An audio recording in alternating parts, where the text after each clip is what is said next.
that way, because our last week's meeting was so amazing, and I Was didn't, it? yeah, and I didn't record it, because I just was like for privacy, but then I'm like, no, I should record it. And then the people who paid for this, because it was so good, we talked about the importance of carbs and cutting our carbs and watching those simple sugars. And like my daughter-in-law right now, she lost about 10 pounds in 6 days, and who knows what she's down today.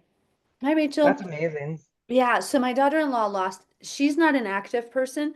So what I gave her macros, I gave her 30, 30, 40. In fact, the little sample menu thing I posted, I think it was last night, was based on what I have her eating. She gets like a little bit of quinoa, maybe one little piece of bread a day, and she gets 200 grams of carbs a day. My husband is doing 30. I said 15 the other day.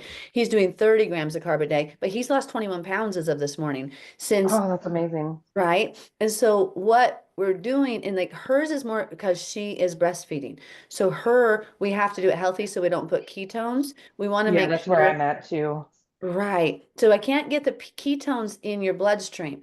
And so this is why we walk. Hi there. So we want to make sure, we really want to make sure we are keeping the ketones out of the blood, especially when you go in ketosis. Even if you, like my husband, he can only do about 2 more weeks of this where he's doing the severe carb cut, because other that after that, your body is making acid, all these acids in your body that actually start deteriorating it. So people who do a lifestyle of ketosis or these keto diet, that's actually very, very detrimental to their health.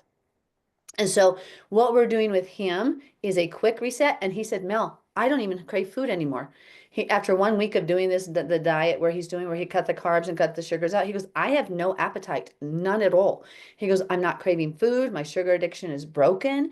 He said, I saw cookie ads today and I didn't salivate. I didn't crave it. It was just, he has been reset. And that's why I tell people my mouth salivates when I see a bag of spinach. Like literally from I'm driving around with a pack of blueberries in my car for my snack and a spinach. And I always have a sunflower butter jelly sandwich. I eat a lot of carbs, but look at my frame. Completely different build. A lot of my friends, they're a little bit bigger bone. They can't do as many carbs. I have to do complex carbs. I'm very careful about my carbs, but this is where I want you guys to work with me. You're never bothering me. This is my passion, getting people healthy, because I want everybody to succeed, first spiritually and then physically. I want no one left behind or less than what God had made them to be. And so I need to like talk to like my daughter-in-law, like I said. So she gets 100, I'm having her eat 150 grams of protein a day. I'm having her cut her carbs to 200 grams of carbs a day, and less if she can, but not too many less because she's breastfeeding. You know what I mean? And then I have her at her fats, um, well, her fats right now are like 60 to 64 grams a day of fat, if she can keep it at that. Your body can handle, especially during the ketosis phase where you're burning into your fat storage, you can handle a bit more fat. I still say let's keep those fats under control.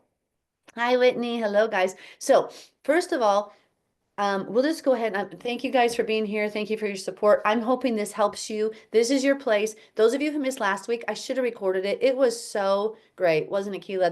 The Zoom last week was amazing. But Are we you go through some of those informations again. Remember, you guys at the middle level and stuff, if you ever want to like schedule like a time, a few minutes, say, could you look at my pantry with me?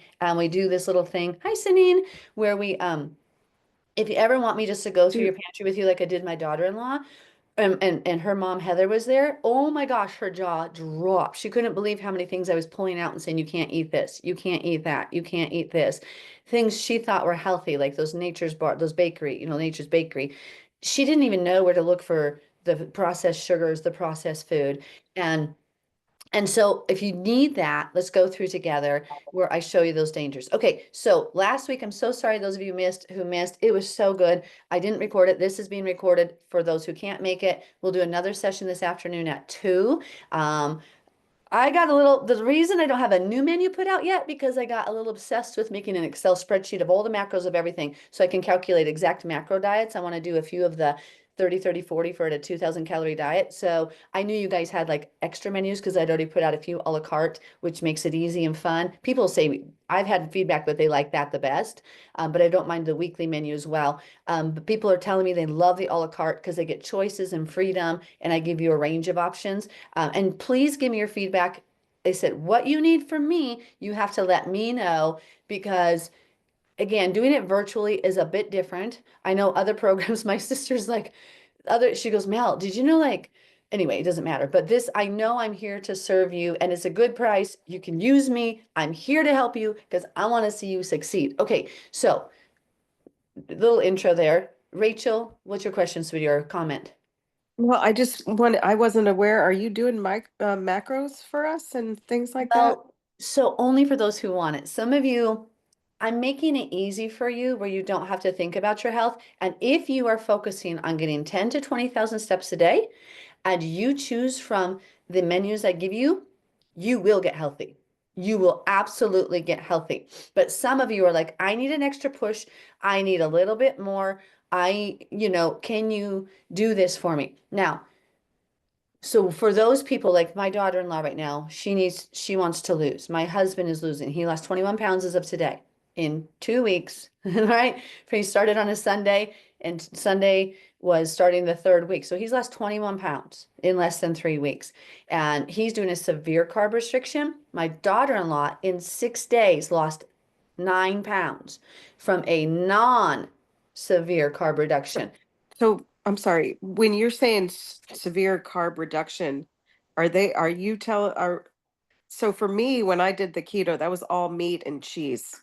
So And no, what I'm looking at is eating more greens and vegetables and things like that, but that's obviously carbs. So well, vegetables are very little carbs. I mean, you're going to get 4 to 8 grams of carbs. I mean, you can basically almost eat as many vegetables as you want, as long as it's the full vegetable, raw yeah. form or sautéed lightly.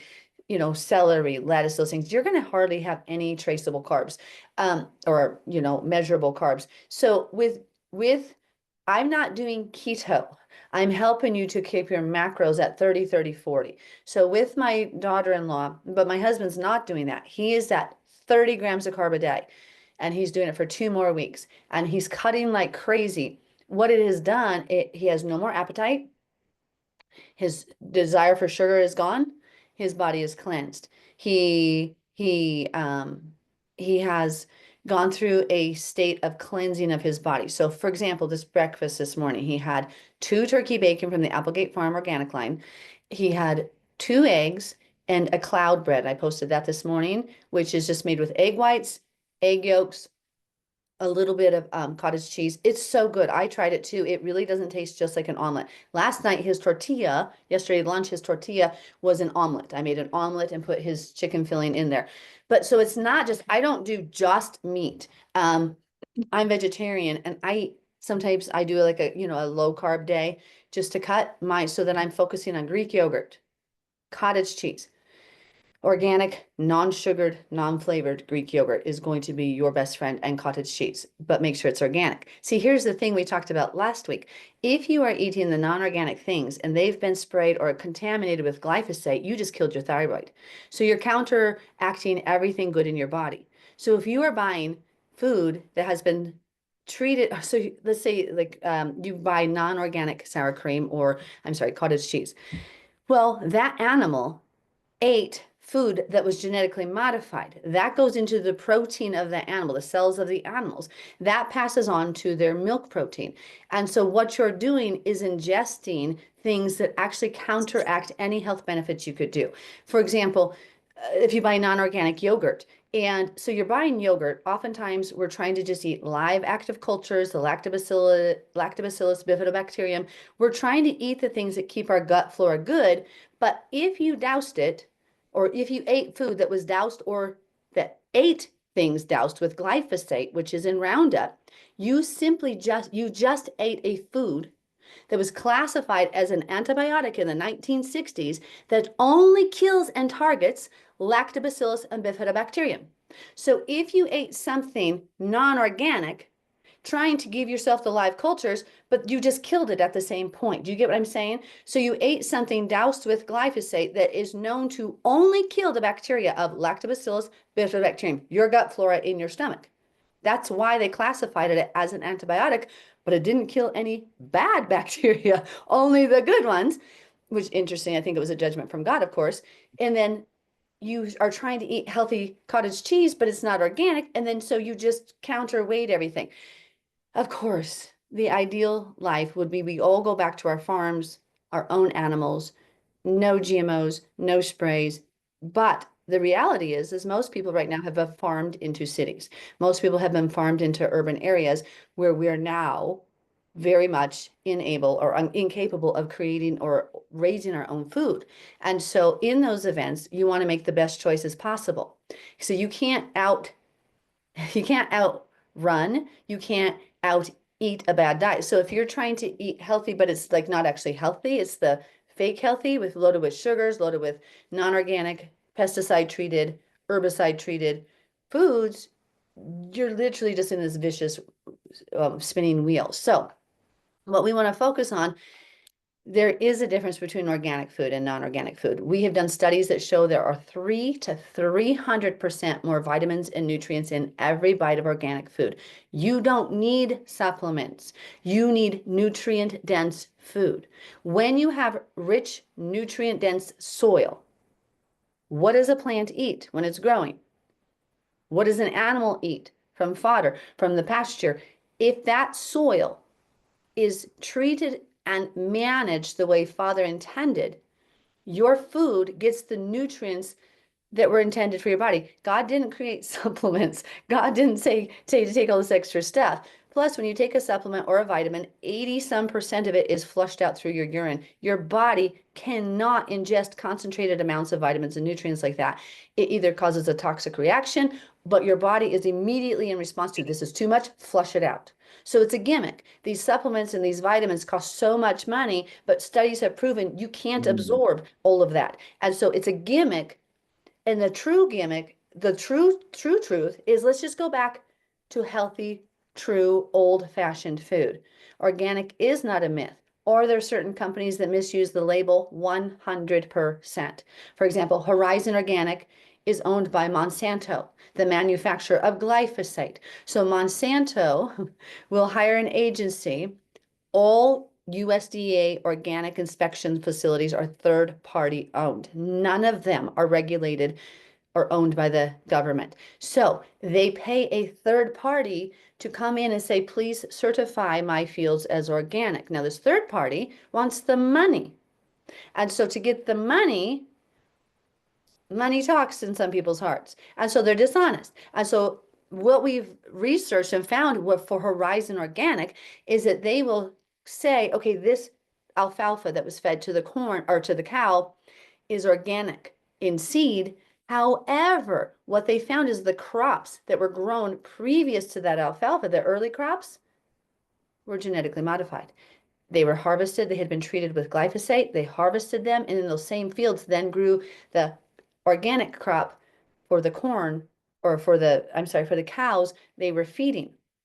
And so we got a problem because they got away with a loophole because technically the feed was organic from seed up, but the soil had already been treated by a systemic chemical that has been proven in the soil never to even show 1 ounce of breakdown after 26 years.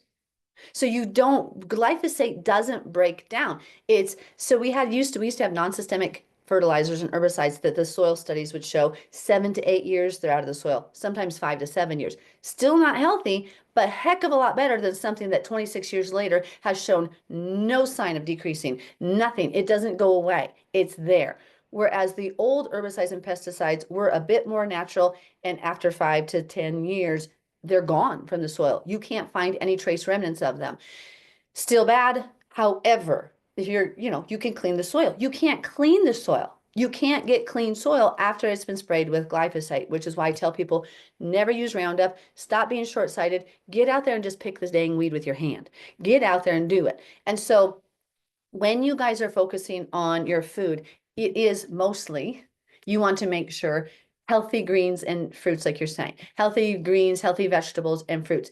Of course, there's better fruits than others for those of you trying to lose weight. Focus on blueberries, berries, things like that, because there are really new, there's some like peaches and um, guava.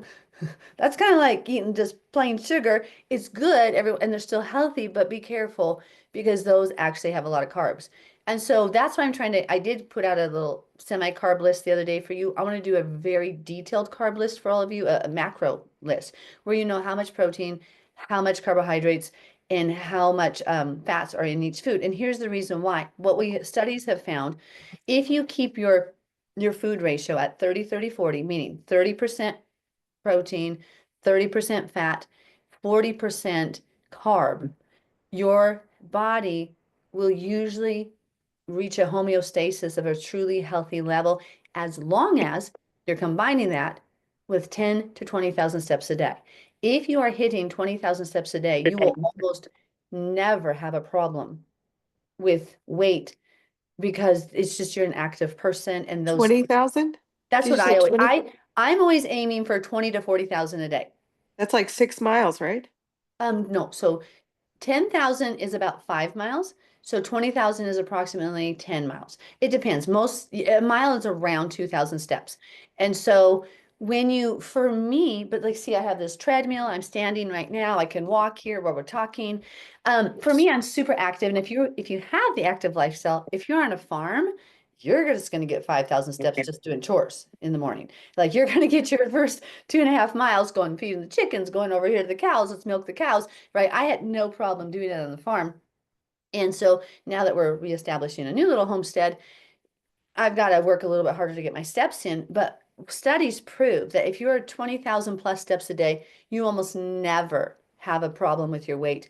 10,000 steps is the bare minimum for health. And so if you're under 10,000 steps a day, you have a real problem because our society has created a very sedentary society. That's extremely dangerous for our hearts, our cardiovascular system, our pulmonary system, everything, our lymphatic system. Walking pushes your blood through your body. Walking cleanses your body. Your blood cleanses. Your body needs to move in the lymphatic system, and Yeah. everything we have is functioned on movement and work. God put Adam in the garden and said, work for 6 days, right? We don't sit at a computer.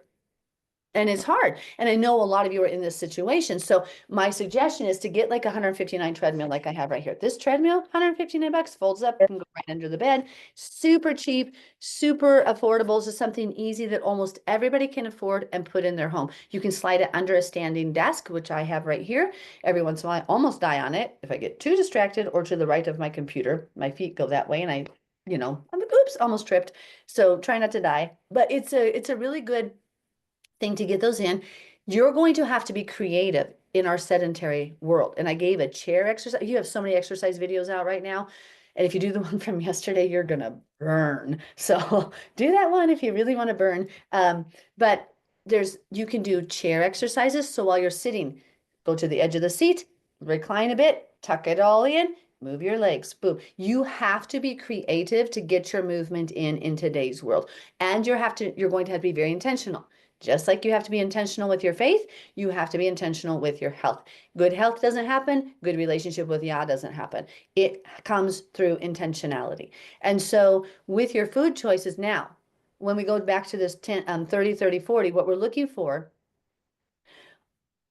the carbs, yes, the vegetables count in carbs, but please load every meal with as many greens as you can. Spinach with your eggs or a green smoothie or something to throw it in whole. If you can keep it whole, instead of cooked or instead of juiced, you're going to be much better. So because it has the fiber, the vitamins, everything right there.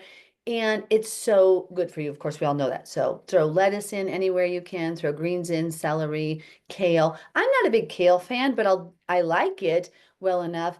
And I love it when it's like soft, but certain kale is terrible. But I always use it for juice. Chard, like the tops, that chard and beet greens. When I'm growing beets, I just take the tops as well and throw them in my salads and eat them.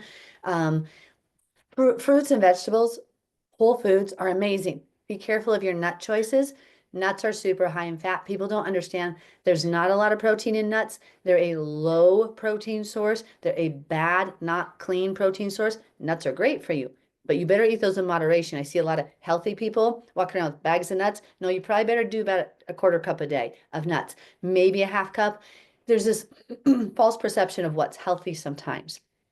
Too many nuts is gonna make us like just blump out like a nut. Just the same thing as avocados. Half an avocado a day, that's probably what your body needs. Those are they're counted as a fat, not a, and so we get told coconut oil and avocados and all these things. No, I'm going to say get your fats from the natural foods. Cottage cheese, yogurt, um, butter, those whole foods. And if you can do anything when you're cooking, add in butter. Butter's good. Olive oil, What about ghee? what was that, Ghee? hun? Ghee's Ghee? really good. The one problem with ghee is it's really processed. So the more you cook or add heat to any item, the more you are destroying its natural properties that it has. So ghee is clarified butter. So you have to cook it down and then strain it. If you can get organic raw milk from a local farmer, make sure they don't feed them corn or grain. And if they feed them grain, make sure it is non-GMO grain. You force this on them. You push this with your local farmers because they will lie to you. And I was a local farmer at the farmers market for years, and they'll say, "Oh, we don't feed them GMOs," and they have no idea. I said, "Well, did you feed them corn?" "Well, yeah." I'm like, "Is it organic corn?" "No." I'm like, "Not eating it. Don't drink it. That's I like don't know if not." that's possible for me to get. I just don't think, I And it might mean, not. You just are going to have to then go organic from the store. Organic from the store is going to be better than a local farmer who doesn't know what the goodness gracious they're doing and are filling their animals full of yucky stuff. So even though it's see, that's why pasteurized milk isn't that good for us. And so, my cows, of course, we had to sell them when we moved here. I'm going to Katahdin sheep. Katahdin sheep are a lot smaller. The milk is great. If you can find somebody who will work with you, that's fantastic. It is not always easy to do. Whitney. I just realized we don't even use it that much, so it doesn't really matter. Because we don't do cow milk. We'll either do almond Right. or soy. I was just wondering, is that okay, or is there a preference between the plant-based Right. milk? Right. So the plant-based milks, the problem is a lot of them are filled with carbohydrates, sugars, and fillers. And so what we come up with is we think we created a healthy alternative, but we actually just did another sugar load. So anything that doesn't have the actual fiber and all these things added with, the true, it's going to be hard. So if you take oats and you can soak them in water and then you blend them and puree them, you just gave yourself a carb load. Oats, boom, soar your blood sugar. And almond milk, it's kind of the same thing. You just took all the fat out of it. You're soaking it and you're pulverizing it. So I'm going to say it's not necessarily totally wrong. And there are cleaner almond milks. Get the ones that are refrigerated, like the one in the fridge. Of course, stay away. Yeah, That there's like we the use I forget the name of it now, but it's in my fridge.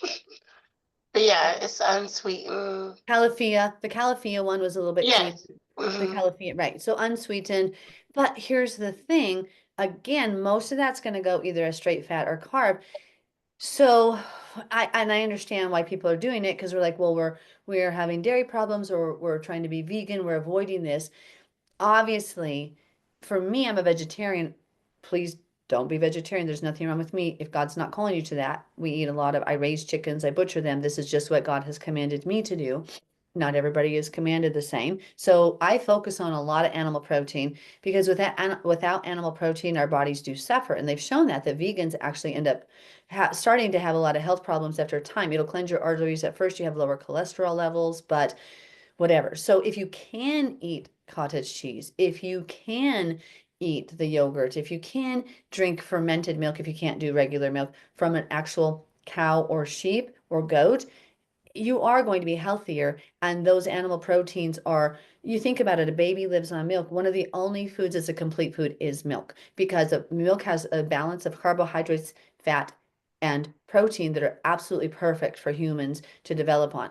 And so cow's milk well, goat's milk is the closest we know to human milk.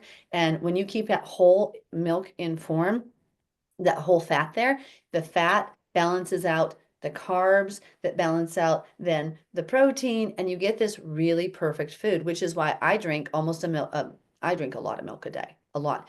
and I'm extremely healthy. I've never had anemia. I've been vegetarian for most of my life. But I also, like I said, I'll butcher the deer. I have no problem with animals. It's not that. It's just that Father has told me to do this. Um, and so Whitney, and are you guys allergic? Are you lactose intolerant? So I was growing up, and then my kids are too. They did goat's milk after they got breast milk. But we don't drink a lot of milk. We don't even have it. So we Yeah. have it like on the one off. One of my kids, they eat like a cereal, like laid Okay. off. Like so that's what I thought about. I was like, wait, we don't even use it. But sometimes when I call for it in cooking, I'll get it. And I'll Right. just use that. Yeah, and the cow's But being we could consumed. do goat's milk. That's I even grew up on goat's milk because I was allergic to milk as a baby. Right. And goat's milk is fantastic. The Nigerian, Mm. when I have my Nigerian goats, everybody says, "Oh my gosh, that doesn't even taste like goat. It tastes like," Mm. and it is how they raise it, keep the buck away. People, make sure you know your farmer because you could be getting some really fun, rank milk that tastes like, whoo, not good. But the more, what I always look at, and my mother had a heart attack when I was 18, and it really opened my eyes to nutrition. Now, thank God we grew up super poor on a farm family, in a farm family. We didn't have processed food. The first TV dinner I had, I think I was in junior high or high school, and I was so excited I got a TV dinner because we didn't have money for processed food. Praise yeah.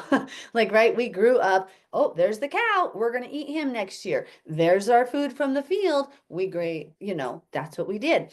And so I'm not saying we had no processed food, but we grew up in a way where we were forced to eat what we had naturally. Well, then, but my mother had smoked a lot and she had a heart attack at age 38. And I was like, oh my gosh. And she was thin and fit. And it really put me into this thing like, I don't want that for my life. What do I do? And I started studying health and nutrition way back then. And there's all sorts of different stupid theories, and they are stupid. The thing is what you look at, what did God say? How did he make us? And what did he create as food? If you keep it simple, we realized there were no grocery stores, not so super processed foods. We can simply grow and raise our food. And Father has no problem with us eating meat. He has no problem with us drinking animals, milk, and he has no problem with us eating plants. And in fact, in the garden, they probably didn't eat animals, we're pretty sure. But the thing is when I look at how Father created our food system, there was no chemicals, no fertilizers, no herbicides. It was crop rotation. It was resting of the land every seventh year. It was natural organic fertilizers. If you have pasture like myself, once you see it's beautiful because the grass grows, the cows eat it down what they can. They're pooping all over the soil. And that winter, the snow falls upon it, the rains fall, push all that grass down, it starts breaking down. So here you have both the green and the brown, that right, this perfect compost right into the soil, natural microbes and bugs. You get what I'm saying? And so then the animals that are eating that are super healthy. The plants that are growing from that are super healthy. And so the more we can get back to how Father intended it and look at what he said is food is great. He's okay with olive oil. But in America, where are you going to find pure olive oil? Almost never. And so I think somebody said the other day, make sure you look for an expiration date on the olive oil because by law, if it comes in from Italy and it's actually true olives, it has to have it actually has to have the date on it by law. So that's good to know. So because olive oil is actually healthy for our hearts. Butter is fantastic for us.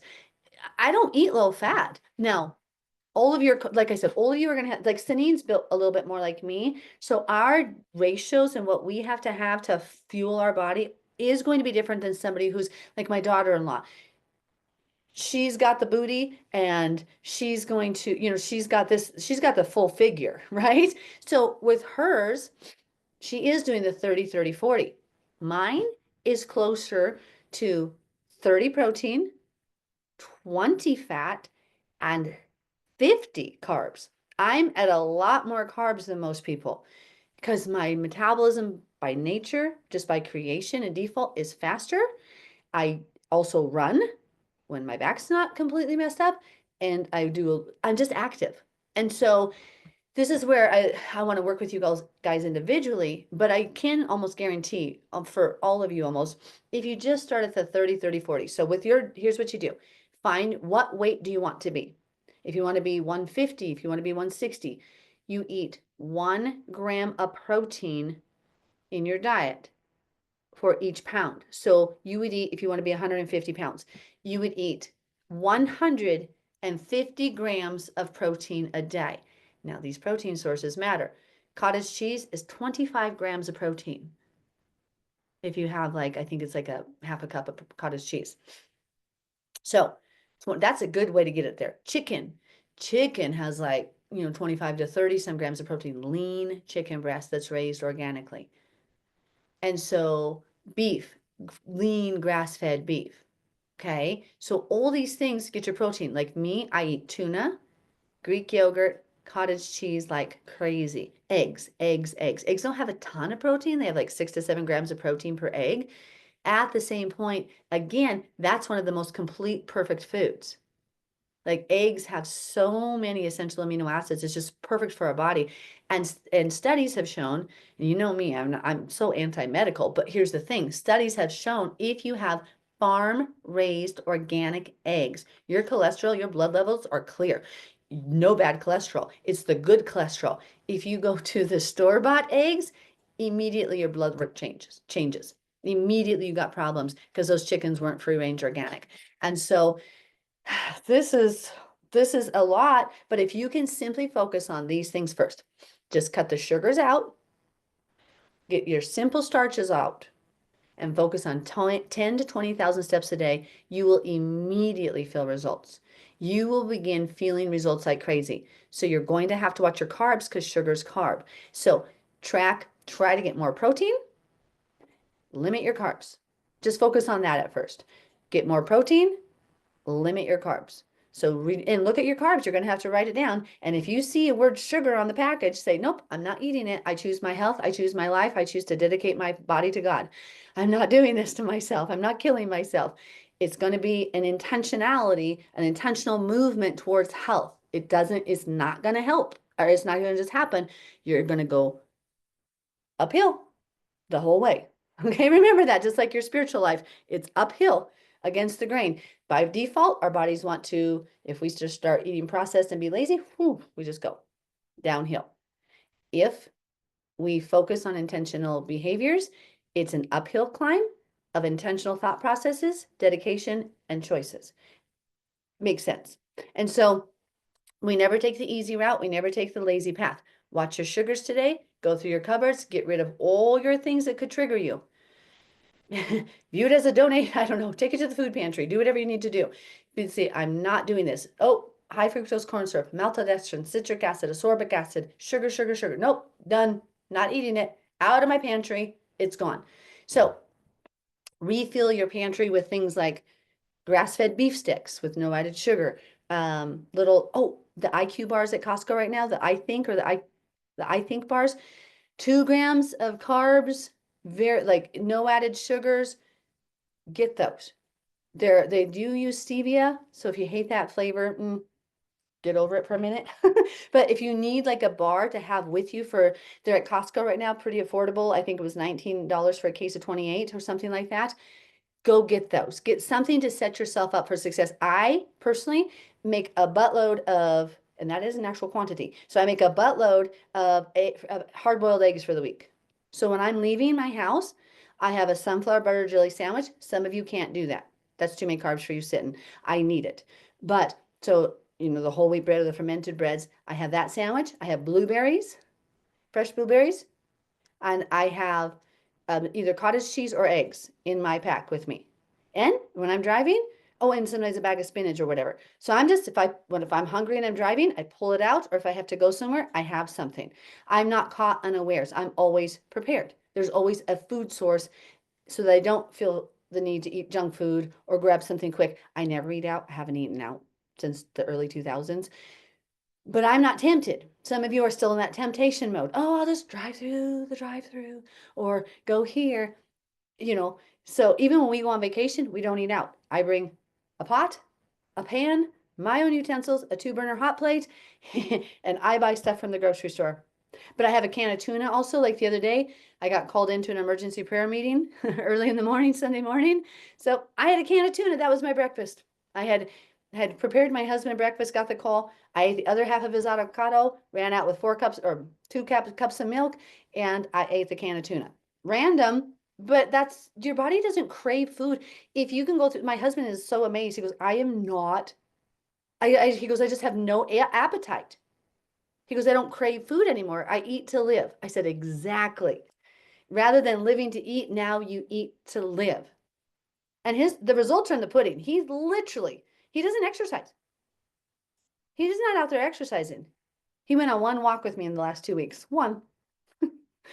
But he's down 21 pounds today. My daughter-in-law, very, very, very inactive person. Down 9 pounds in 6 days. So the results are there. Now, I am encouraging her, and I do try to help her to get to go on walks with me when possible. Because we were created to move. We were designed to move, not to be sedentary. Everything shows that. Every study shows that. So do you guys kind of understand where I'm just trying to give you easy things? I'm going to also get out that macro thing. I'm going to put out some more a la carte menus today, and more recipes. You guys should all try that cloud bread. It's a way to begin, at least, because it's pretty easy to make. It only took like 30 minutes, even with prep time. It was great. And Jim liked it. He had a cheeseburger. He was so excited yesterday because he was like, oh, and he does, like, I made him almond crust pizza the other night, which I think all of you would like. So I took almond flour and mixed it with the eggs and whatnot. And he loved the pizza crust. He said, this is really good. And I used turkey bacon, or I'm sorry, turkey pepperonis with him from Applegate Farms and stuff. So Rachel. Yeah, I was just gonna say that I've been so sick, like with this flu for about 4 weeks now, struggling every day to just even get out of bed and work. And then I moved. But since I moved to an area where I can actually walk. And I was so proud of myself to actually, for the past 2 days, walking almost 10,000 steps. Good for you. And I'm feeling better every day because, and it just makes sense what you're saying about the lymphatic system, and the walking Yep. helps heal. But Yes. now I'm like, well, I'm not doing nothing. I got to do 20,000 steps now. No, 10,000 is the start, and that's fine. But you will then get to your healthy weight at 20,000, and you will maintain that with almost no effort. I will tell you, when I'm sick and deathly sick, even when I broke my ankle, I laid in bed one day and I said, get behind me, Satan. I'm going to do whatever it takes. And my husband's like, because I was out milking cows, I literally just broke my ankle. You could see the 3 bones. So all I found was a boot, because I don't go to doctors. So I found a boot on upcycle. I strapped it on, and I'm telling you, the pain was real. It was like you could see the 3 broken bones. It to this day hurts. Nobody doubts. Everybody looked at it. I heard the snap. I felt it. Anyway, nope, I didn't stop because I knew the importance of movement. If I'm deathly sick, well, my husband and I got COVID a couple years ago at the same time. I walked every day, went and milked my cows, went out to the garden, no matter how sick I was dying, and I moved. He laid in bed. He almost died. He literally almost died. My son came out and spent 2 nights with him because his lungs got so bad. He said, I can't do it. I said, you're going to have to make yourself do it. When you're sick, get up and move. If you have to crawl, you have to move. Your body can't rest. Yes, take your naps, take your slow things, but you cut 100% sugars. Do you know that within one bite of sugar, your immune system drops 40%? No, 40%. did You not know eat that. one bite of sugar and immediately your immune system drops 40%. So if you're eating sugar and you're around somebody sick, what just happened?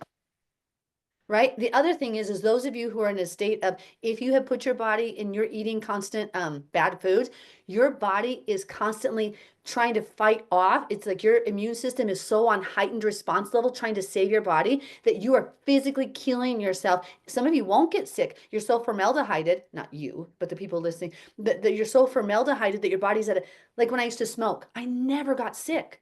But my body had so many white blood cells in it trying to fight off what was coming in, that of course I didn't get sick, because it was trying to just make me alive, trying to fight off the crap I was putting in it with cigarettes. And then I let go and I don't eat sugar.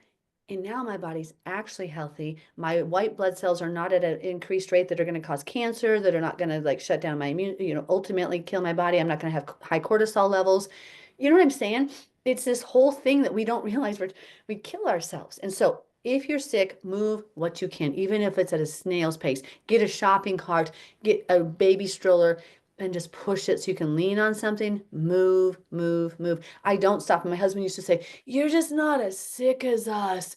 And I'm like, because I never stop when I'm sick. And I'm like, no, you just don't give into it.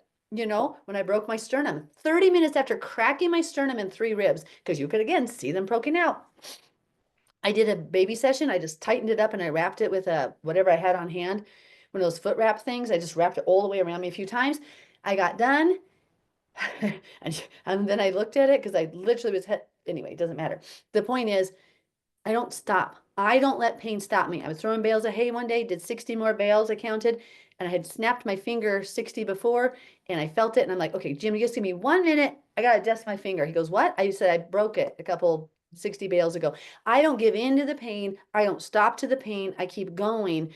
And now I know there's always spiritual things behind it. When I broke my ankle, it was for the man in our fellowship that had just cheated on his wife, right? There was like, I heard the voice of God say, confidence in an unfaithful man in time of trouble is like a bad foot and a tooth out of, or bad tooth and a foot out of joint. And I'm like, what? Am I being unfaithful? And it was somebody else I was standing in the gap for. With my chest, it was the same thing. Danielle's husband. The Lord said, pray for him. I'm trying to do heart surgery on him, so to speak. And he's not receiving. He's got a vicious heart. So I was praying. So I understand that different side of it spiritually. At the same point, physically, we've got to keep moving. Your lymphatic system, everything functions on movement, movement, movement. And this is Satan's plan again. Let's get them sedentary physically, but also spiritually.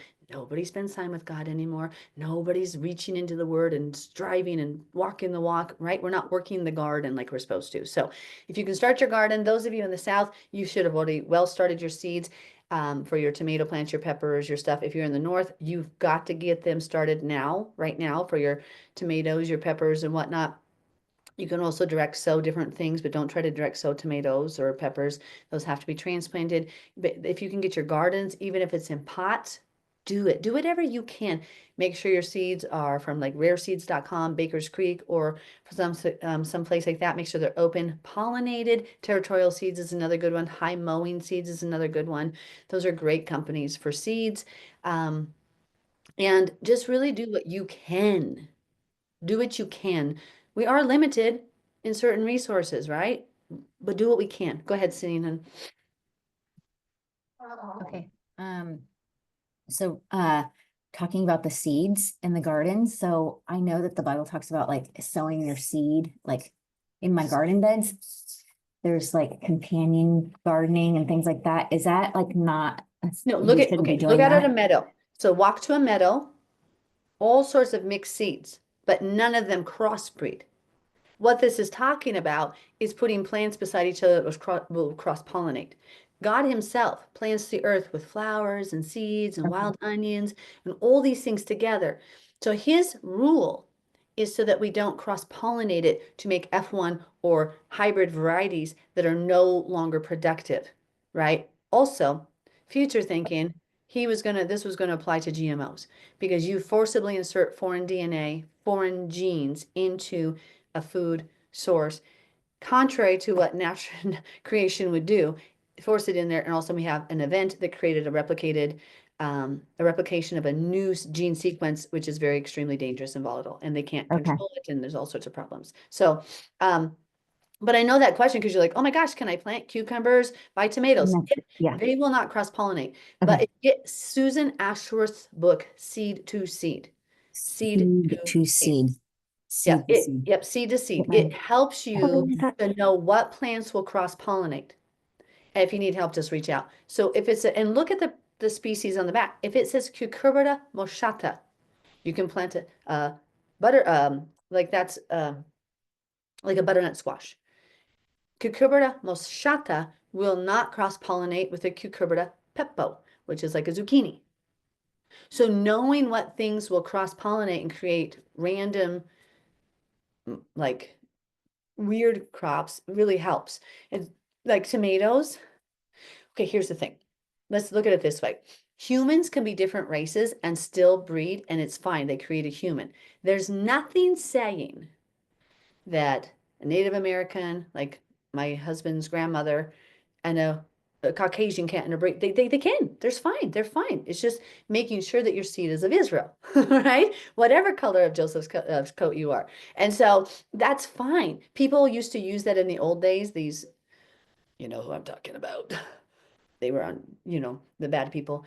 They tried to say that you couldn't intermarry between races. That's just absolutely 100% false. In fact, there's strong proof that Moses, who was Semitic Arab, married an Ethiopian who was obviously African American, and they think that Miriam spoke against that, and there's nothing wrong with that as long as they're believers. And so, so the same thing when you have two tomatoes, they're not going to create a sterile plant. Oftentimes tomatoes, which really only have to be 25 feet apart, they suggest 45 feet apart. But like if you take two tomatoes and they cross-pollinate, honestly, usually you still get a tomato, right? But if you cross a zucchini with a butternut squash, you're going to end up with non-productive seeds, like a horse and a donkey create a mule that's sterile. And so when you start to look at this by the Spirit, you say, we just don't want what? We don't want sterility. God created us to be fruitful and multiply. So if I'm creating monster plants that are no longer productive and can't produce true to type, I got a problem. But, tomatoes usually won't cross-pollinate because they're pollinated they're called self-pollinated. So I do separate my tomatoes. I'll usually put 5 or 6 different varieties, but I had like a 1-acre garden. So, and I had another garden. So I had like 5 gardens at my other place. I had the greenhouse, I had this, I had that. So I would separate them.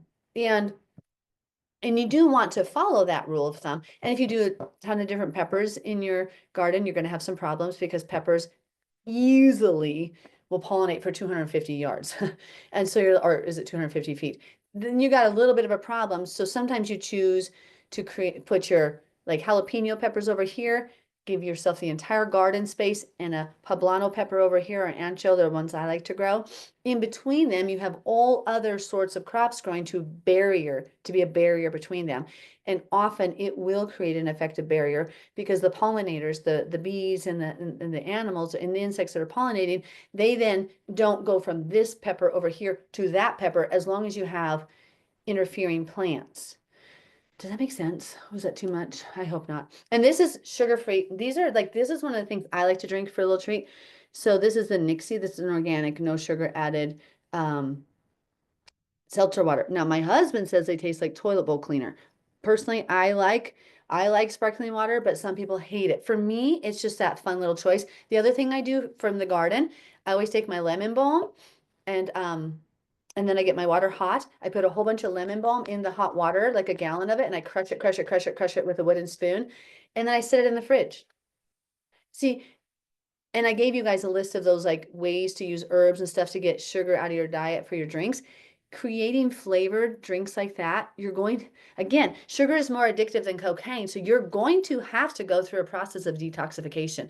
You're going to crave sugar just like an addict would crave cocaine. It is going to happen. But once you eliminate that from your body and you cleanse your body, you no longer will crave it. And so this is what my husband's experiencing now. His first word was cookie. And that, I mean, not joking. His whole family says, yep, his first word was cookie. And that man, because he's 6'3", really strong, muscular, he's always been able to hide it. Well, all of a sudden he was up to 227 pounds.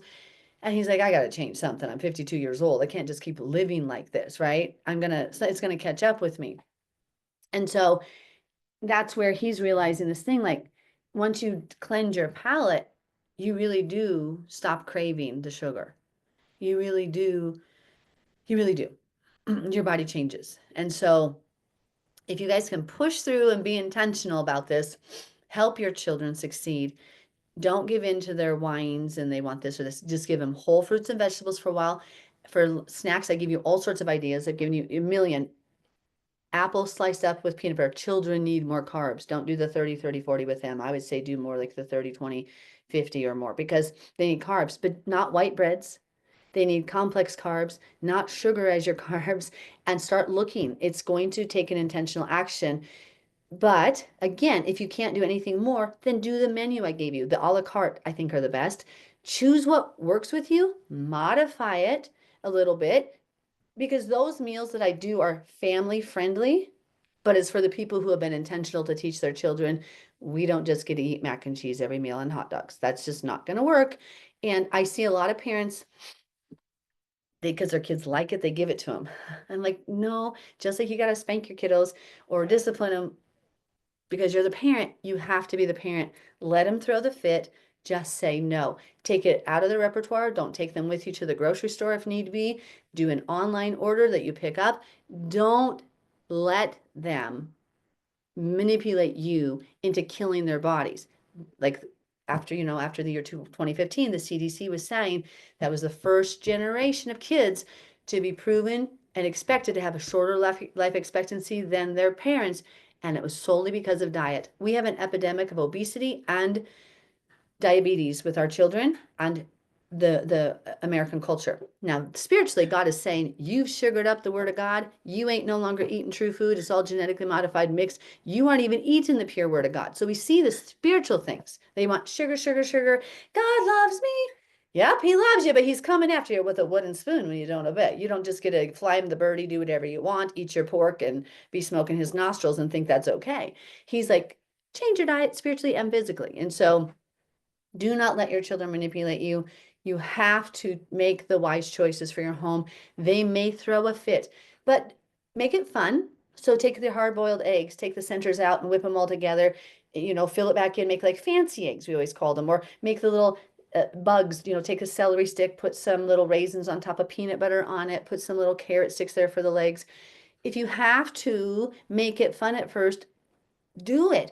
But I know that I served two different daycares by CACFP guidelines, and those kids loved it. I would make lentil loaf instead of meatloaf, where you take lentils and your eggs, and a little bit of oats, and you bake it just like you would meatloaf. Those kids loved it. Even the daycare was nervous. I'm like, oh no, it'll taste good. I'm like, you just give it to them. Don't tell them what it is. They'll eat it, and they loved it. They loved it. But just don't, it's okay to be the parent. And yes, it's difficult, and your kids may pout and they may sit at the table.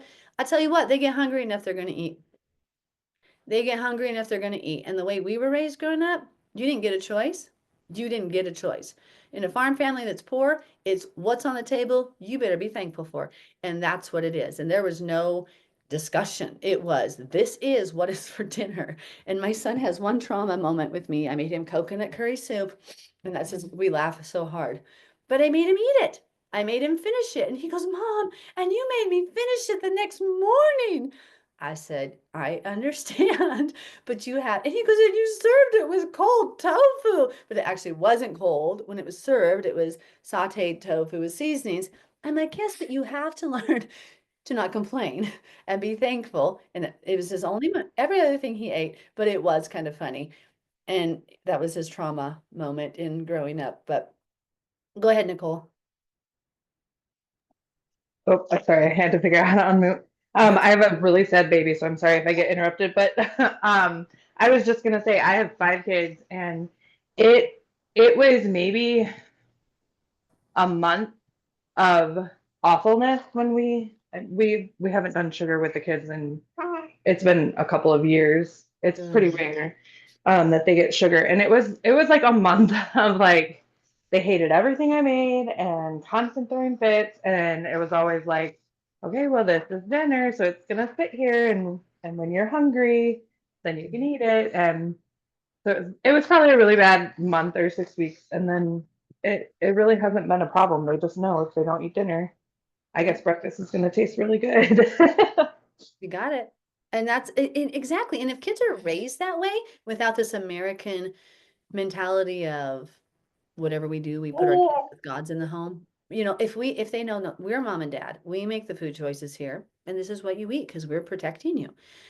There's just no, I mean, I don't know a kid that complained growing up, because if you did back then, it was you were backhanded, sent to your room, and you went to bed without dinner, and then the next morning you had to eat the same thing that was on the table.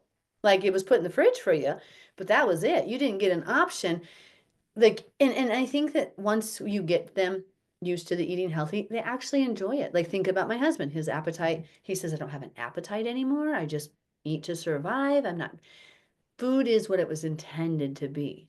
Food was never meant to be our treat. Food was meant to sustain life. And so, okay, well, I hope I hope it helped. If you get out there and get moving, like I said, the most important thing is the movement and cutting sugars. If you only focus on those two for the first part of your journey, get that under control. And then let's go to these other things. I was going to work on the menu plans today here and more things. What helps you guys the most? My feedback is you guys like the recipes, you like the a la carte menus. Some of you are liking the exercises, some of you are like, I don't get time to do the exercises, which is fine. Walking is more important than any other thing you do. And so anything in particular that you want to tell me, what is the most effective? Go ahead, Sanine.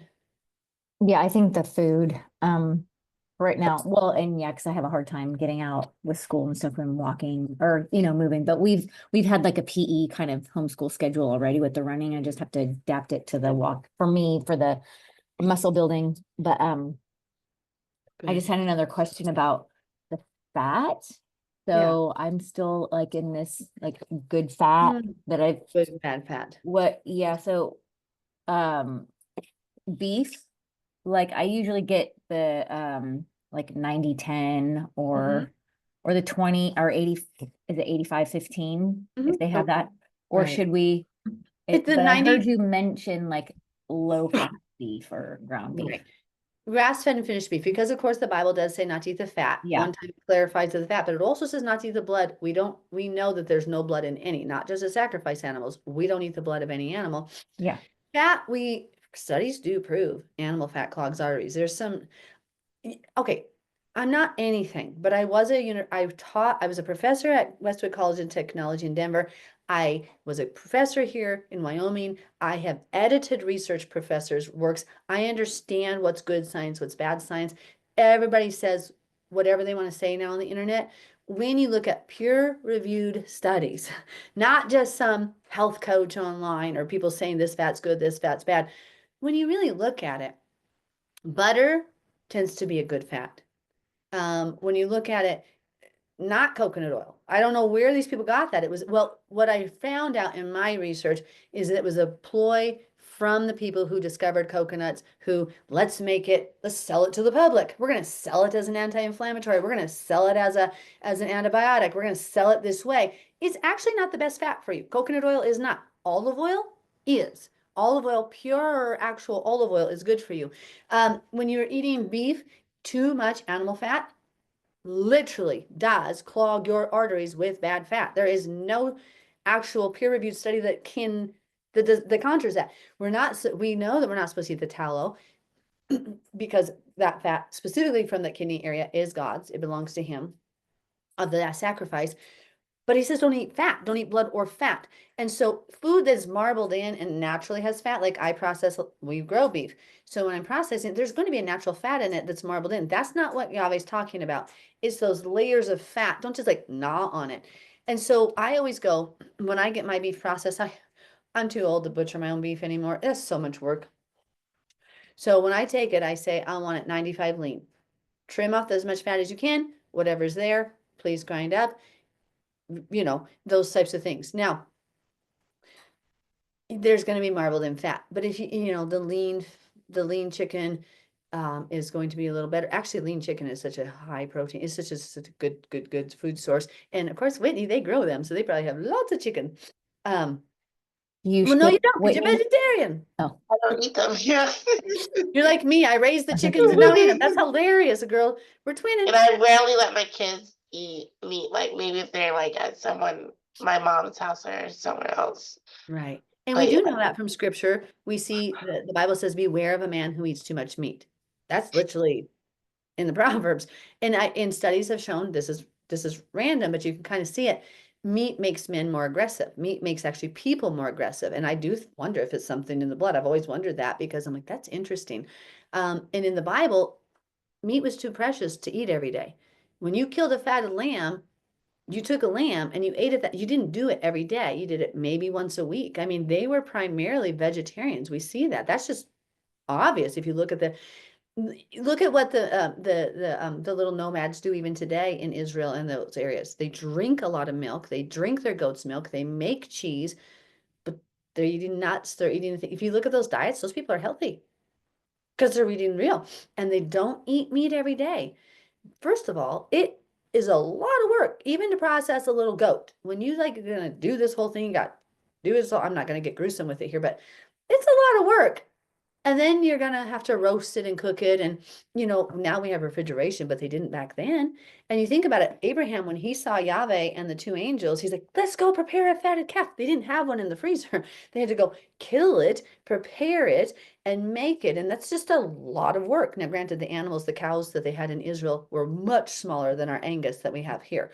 At the same point, a lot of work is a lot of work. And so I am always encouraging people to go 90 or 95% lean with their beef. So 90, 93, 95 are ones you find. Um, it, and grass-fed beef has so many omega-3s, just like grass-fed butter, organic butter. It's like healthy.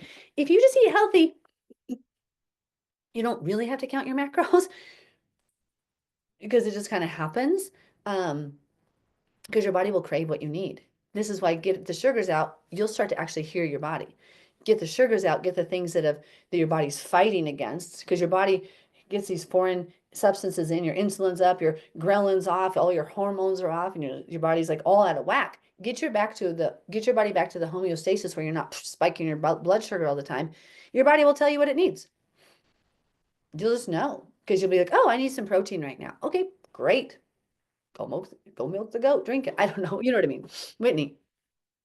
Like for me, so I'm wondering, like, what is the goal? How many times should we eat a day?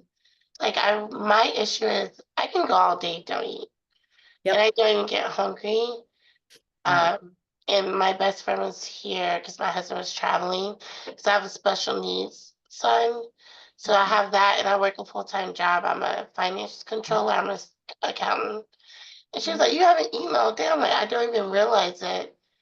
And like this morning, I forced myself to eat breakfast. I had the yogurt, the Greek, and I'm not even hungry. And now I feel so stuffed.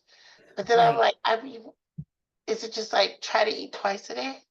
No, you've gone through metabolic adaptation where your body has shut off and gone into survival mode. So the women this week in our Bible study, we were all like last week, they're all eating, forcing themselves to eat. You're going to have to increase your calorie consumption to fuel your metabolism. Just like I got to put gas in my car before it'll drive, it'll sit there empty and sit there idle all day long until I put that gas, that fuel in it.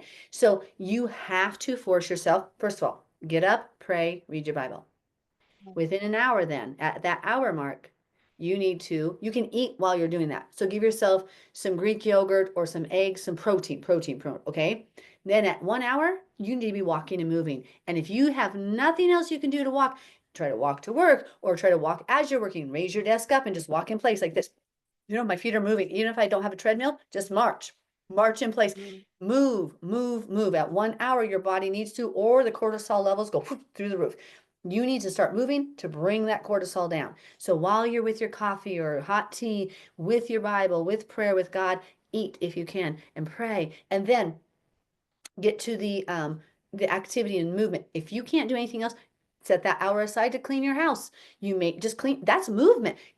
The whole time you're doing it, Cass, the other day, she goes, "Is that why you walk so funny?" I'm like, "What do you mean?" Because I always have my core tight. I always have my core tight. Always. And so I'm always focusing on where I walk. I mean, okay, always, maybe not always, but primarily I'm always squeezing in my abs, squeezing in that pelvic floor, squeezing in everything so that I'm right and I've got movement. Even if it's just cleaning the house, tell yourself, I'm going to clean this room thoroughly today. I'm going to clean all the toilets. You've got to get some movement in. Aim for 10,000 steps in the morning. Because you know what that'll do? If you get up early enough to get your 8 to 10,000 first, you've already set yourself up for success. And so it takes, again, intentionality. So you're not hungry. You have to fuel yourself. So for me, I eat 2 breakfasts a day. I eat whenever I get up, go sit with y'all and eat. Well, I take a few minutes because I'm in bed first praying and reading. And then I get up and sometimes I'll just drink coffee and pray. And then I'll eat breakfast. And then about 10:30 or so, I'll eat another breakfast. And then around sometimes at 2 o'clock, 1 o'clock, I'll eat lunch. And then 3:30, I'll have like a snack. 5:36, I have dinner. And then I am, I eat another one, but not everybody can do that. But a lot of people do. If you can eat small meals, your body's constantly pushing into food. Now, some of you need to tap into your reserves of fat. Here's another trick you can do. Make sure you're eating healthy. Do not do the stupid intermittent fasting is good, not where they say eat whatever you want. No, it doesn't work for most people who are like, I'm not losing. I'm like, right, you can't just eat chocolate cake and think you're going to win. So make sure your food choices in that window of time are healthy, and go ahead and go into the 17-hour fast. So let's say you go to bed, you eat dinner at 5 o'clock. Give yourself 17 hours to burn past getting through the food that was there, and then let your body start searching. Whoa, I need energy. And then it goes to the fat store. That at 17 hours, you've actually regenerated your cells, you've cleansed your cells, and the only thing to have during that time is coffee or water. No honey, okay? So you can have hot tea, but no anything with it if you actually want to get the benefits from intermittent fasting. 16 to 17 hours is the window you want to shoot for. Sometimes you got to go longer. Some of you got to do a reset of like a couple days. But then start off with protein. And Whitney, you guys eat eggs, right? I don't know. I hate eggs. Are you vegan? I'm Okay, not vegan, and I eat some of everything. I just don't do eggs. okay. So like I didn't grow up on a farm, but I grew up in the country in Louisiana. So it was me seeing the animals butchered and then put on our table that I just Yep. played with. And then eggs turn into little chicks. I'm like, oh my God, I'm not doing that. You know what I Yeah. mean? I do. I do. And so, yeah, so whatever works for you, get protein. You know what I do? I make tofu bacon. And so I put a little bit of olive oil in the pan. I slice my tofu super, even my husband's like, it actually smells good. I'm like, right. Yeah, I eat tofu. I never thought of making it thin like that and I eating make it it for breakfast. so thin, and I crisp it on both sides. It's amazing. So tofu bacon, cottage cheese, yogurt, whatever you can do. If it's, but again, a lot of the fake, the non-dairy, a lot of the non-dairy cottage cheese and stuff doesn't actually have the protein that you need. So you got to make Yeah. sure you find your protein sources where they are. Beans have some protein, but a lot of carbs. So tofu is actually a good one, even though it's a bean, that whatever they do, it's great. But you really want to make sure that if you do that, like say you overate one day or you ate too much sugar, let your body tap into those fat reserves, give yourself a 16 to 17-hour window before eating, fuel that metabolism, drink a coffee, it actually helps. And then when you eat, your first thing is protein every day. You need to make a Okay. conscious choice. The minute you eat carbs in the morning, all day your insulin is going to be up fighting to counter that. So start with protein every single morning. Start with, I don't care what the source of protein is, it has to be protein. And then at noon, like I had my daughter-in-law in the morning, like the other day, she got sick. She's detoxed so much. Trey made her hash browns with the turkey bacon, or I had brought him some chicken sausage. They had chicken sausage and eggs. She started to feel sick from the sugar. I said, right, reduce that amount of fried potatoes and just focus on the protein. And so then she felt good. I said, but you don't want your starch in the morning if you can avoid it. Now, body types are different. Me, I usually eat 2 eggs with 2 pieces of the healthy bread, sometimes an avocado on there, but typically like spinach or tomatoes if I'm going to do any vegetables with it. But that's my body. I can't, not everybody's my body. And most people aren't my body. I'm a very much an anomaly. We all, right? If you're a runner, you know what you look like. And most women are not built like that. They're meant to, our bodies are created to store on fat to make humans, right? We're created to nourish and create humans. And so, like I said, reach out for individual things, but if you can do that, if you want, like I said, if you want to do intermittent fasting, Whitney, that's fine. If you're just doing it because your metabolism slowed, you went into metabolic I'm like adaptation. a busy mom with Yep. special needs kid. Yeah. I So don't your have body, time to do all right, that. Right. right. We make Your it day by cortisol, day. right. Your Yeah. cortisol levels are so high. So now you're going to have to prioritize to show your children how much God loves you and how much he loves them. You have to prioritize your health and say, okay, kiddos, for our special time today, we're going to get our bikes. We're going to go on a stroller walk. We're going to do whatever it takes. We're walking. We're going somewhere together. We're going to talk about God while we walk by the way. We're going to talk about the Torah, teach him Torah while you're walking. That's what I always did. And you're going to have to be intentional because, especially because your job and your demands are so much, you are going to say, wait a minute, this isn't telling my children how to take care of themselves. This is showing them to let life overrun you, where Yah gave me this body. And so again, when most women that I have found, I had a few people in the fellowship this week, we had to actually increase all of them are a bit overweight and all of them don't hardly eat. And they're like, I don't understand. I said, because I eat, guess my calorie load a day. It's about 2,700 calories a day. That's my calorie load. And you wouldn't tell that by looking at me. People are like, where do you put it all? How do you eat so much? Well, when I have tracked, I don't track my macros because I know my body. I've done this so many years. I know what I need. I know when I feel, I got the barometer.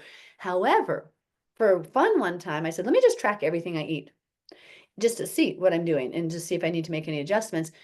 My calories were always about 2,700 to 3,200 calories a day. Nah, most women shouldn't be there. What I'm aiming for most women is 1,800 to 2,000 calories a day. If you're at the approximate 5'5", no, I'm 5'8", but this is the 5'5", 5'6" body frame with aiming for 150, 130 to 150, depending on your body type. We're going to try to get you at the 1,800 to 2,000 calories.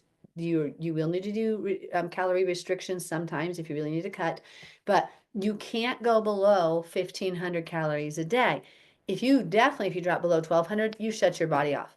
You shut it because you can't okay, your body will hold on to everything if it senses you have no food to use. And so no juice, cut the juice out. You've got to force yourself to eat. I have a friend who has a thyroid problem. Well, because she sinned and got the thyroid removed before she understood Torah. She had part of it gone. She has to force herself to eat. And then another friend of ours today, they were forcing themselves to eat. And already, like my daughter-in-law, she had to force herself all week to eat. She lost 9 pounds. She ate more calories than she does. She ate more food than she normally does. She would not eat all day and sometimes eat one meal. She started eating with protein and she's lost 9 pounds in whatever it was, 6 days. So the goal is 4 times a day, you said? How many times? I would say 3 to 5 times a day. And make sure that you don't have to overload your stomach. You don't want to go past that fullness. You don't want to stretch your stomach out, but eat. And so you're aiming for, Whitney, but I'm just going to say you're aiming for, let's aim for 1,500 calories today, just as a start. So count everything. It's going to be annoying, but make it fun. Do you homeschool or do the kids still go to school? They still go to school. This is their last year. Okay, perfect. Well, even for you, I was going to say you can involve the children. Say, oh, come on, kiddos, weigh out mommy's food. Let's go do this. This is our math today. I need you guys to track our math. Like Sanine, you could do this with Josie. Josie, I need you to go through and track our macros today. Here's going to be our meals. We need 30, 30, 40. Here's your math percentages. Because this is real life, right? So we're looking for a 2,000 calorie diet today. I need 150 grams of protein, about 67 grams of fat, and 200 grams of carbs. Josie, figure it out. Don't go over. Do you know how much math that works her? Because all of a sudden she's up to 80 grams of fat, didn't get her carbs. She has to go back and problem solve. Do you see that problem solving? Oops, my food. What do I got to swap out? Okay, take this food out, introduce this. It's a fun thing. So if you have kids, you got free macro support. They're going to create the lesson plan for the homeschooling today. You talk about them, what it is. It's science. I call it creation studies. It's how God meant it to be. What a fun math experiment. Like they have to do, okay, because I need 30%. So I take 2,000 times 0.3, right? Here's my math. Now 2,000 times 0.3 over here. Now 2,000 times 0.4 over here, right? Boom, we did math. And now addition, we're going to go through and look at macros. They have to make a chart. So all of a sudden we're making a table, a spread, because I'm saying all my meats, here's all my protein sources, make the Excel spreadsheet. Now you're teaching what? You're teaching computer skills. At the same time, you're teaching science research skills because they have to research where are these macros. Parents, if you have kids, you just got a free ride to your health. Make them plan your meals, and you just got a whole week of a lesson where now that carries through every week. Because once they get their main Excel spreadsheet done, then every week they can plug in little things and they can have fun with it. They say Monday, that's their Monday lesson. Every day, let's do our macro chart. What are we going to do? Do you see how like life, this is what I did with my son. And granted, I was a teacher. I did teach for second and sixth grade. So some of these things come natural to me, but the more you do it, the more you're like, oh, this is a fun school experiment, a fun school lesson, not experiment. And so you start every morning after you've done your prayer time. You know what I'm saying? But your school day is started. Let's prepare our thing for the week, or on Mondays we do it, whatever it is. You just make it happen. And so Whitney, you're going to have to probably do it because your kids are in school. And that they'd be tired by the time they get home. but the thing is you're going to have to be intentional. Everything today, you're going to have to look at your cupboard, you're going to have to look at the back of the carton. And now, again, I've made it easy. I gave a sheet kind of yesterday what I have my daughter-in-law doing. I designed one day example. It's an easy one to follow. Swap out things like I eat tuna, but I don't eat meat. The Lord has told me to eat fish. So I do eat, not shellfish. That's not fish. But you know what I'm talking about. I will eat fish. He literally told me to. And I'm like, because I didn't the first one of the rounds, I was vegetarian. He said, Mel, you need to eat the fish. That helps you. I need you to have the tuna. But he doesn't let me eat like the big animal meat. And so, and I don't like fish, but I do like tuna. Okay. But I put tuna with Greek yogurt. So there I got how many proteins? You got like the 17 grams plus the 16 grams. All of a sudden I've created myself a little spread with like, I got tuna, yogurt, put some split peas in there. Peas are high protein, you know, so I got a few extra proteins that way. You have to be creative and you have to change your taste buds, be committed to get through the withdrawals. And you're going to have to just eat, Whitney. You're going to have to force yourself and get up and move. Get up and move, whatever it takes. Yeah. Even if it's like at your desk, even if it's you set your alarm fit. Yeah, no, I work out, so I have like a Peloton and I swim at the Y. So that's like I will literally go swim for an hour, come home, don't eat till like 4 p.m. But it's not bad because I'm problem. hungry. You know what I mean? So now it's just like I have to force myself to eat Right, because here all of a 3 sudden to 5 times a day, you yeah. said. Because you're putting a stress load on your body, you're saying burn calories, and it's like, no. It's like I'm holding on to everything I got because And girls, my weight just stays the same. I yeah, don't gain, right. but you know, and I work out like 30 hour a day, but Yeah, you can't. but And if you do too I much have to cardio, force myself to swallow the food. you're going to have to because you have, and your thyroid may have problems from being, you know, maybe you had agricultural people, maybe you were raised on GMOs or non-organic food, who knows? Those things could have affected your thyroid. Pray for the healing, pray for the cleansing, but you're going to have to eat because your body will fight you every bit to survive. And so if you're telling it, hey, work out, lose weight, and it's like, you fed me 500 calories today, no. It won't. It won't. You can't push your body. Your body's too smart. You can't win. And so Okay, it's hard. I will do that. Yes. And it's sometimes just having a bag of spinach with you or having some blueberries, but aim for 1,500 calories today. With the 1,500 calorie, you're probably going to want 45 grams of fat. You're going to try for maybe 160 grams of protein or 160 grams of carbs and like the 140, 130 grams of protein. Start somewhere. Okay, thank you. Okay, awesome. Well, some of you I might see again at 2, some of you not. Depends on what you guys have, but 2 p.m. Mountain Standard Time. Some people do get confused that. I want to make sure. Okay, love you guys. I pray miss- you get healthy, what is- healthy, healthy. Oh yeah, what was that? What's it to? Well, because Nicole, the other Nicole couldn't Oh, make it. And so now there was people who just signed up yesterday. I don't know who they are on Facebook. And that's, I forgot to tell them, tell me who you are on Facebook because I couldn't add them to the group. So I emailed them, Okay. but I don't know who they are because I just see this name and I'm like, oh, but who are you on Facebook to let you know we had this meeting, they missed it. So I'm going to try to get them again. They missed this one, I can see, but I'm going to email them again and say, hey, Okay. 2 p.m. I'm opening it up again. So, Okay. Awesome. Thank you. okay, have a blessed day, everyone. Go make your kids do that chart. See how it works out. Okay. Yeah. Love you guys. Bye. Thank you. Bye.